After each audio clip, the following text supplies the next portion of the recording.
You ask Tiger to solve. This deals with linear equations with one unknown. The final result is x equals 2 over 5. Let's solve it step by step. Group all constants on the right side of the equation. Add 6 to both sides.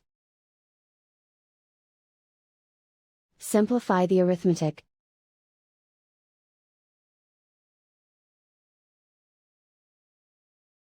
Isolate the x. Divide both sides by 15. Simplify the fraction. Find the greatest common factor of the numerator and denominator. Factor out and cancel the greatest common factor.